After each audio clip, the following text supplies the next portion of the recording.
आणि एक महत्त्वाची बातमी आपण पाहणार आहोत सविस्तरपणे। मध्य रेल्वेची वाहतूक विस्कळीत झाली आहे। सिग्नल यंत्रणेमध्ये तांत्रिक बिघाड झाल्याची सध्या माहिती मिळते आणि त्यामुळे नाहूर ते भांडूप या दरम्यान लोकलचा खोळंबा झालाय। कामावर जाणाऱ्या नोकरदारांचे मोठ्या प्रमाणात हाल होत आहेत। आताची महत्त्वाची बातमी मध्य रेल्वे संदर्भातली आहे। मध्य रेल्वेची वाहतूक विस्कळीत झालेली आहे। सिग्नल यंत्रणेमध्ये तांत्रिक बिघाड झालेला आहे आणि त्यामुळे नाहूर ते भांडूप या दरम्यान लोकलचा खोळंबा झालेला आहे। त्यामुळे कामावर जाणाऱ्या नोकरदारांचे मोठ्या प्रमाणात हाल झालेले आहेत।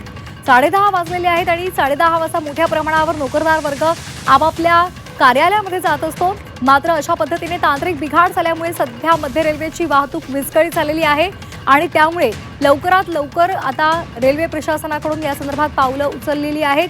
त्यामुळे कधीपर्यंत हा संपूर्ण तांत्रिक बिघाड दुरुस्त होतो हे पाहणं महत्त्वाचं आहे।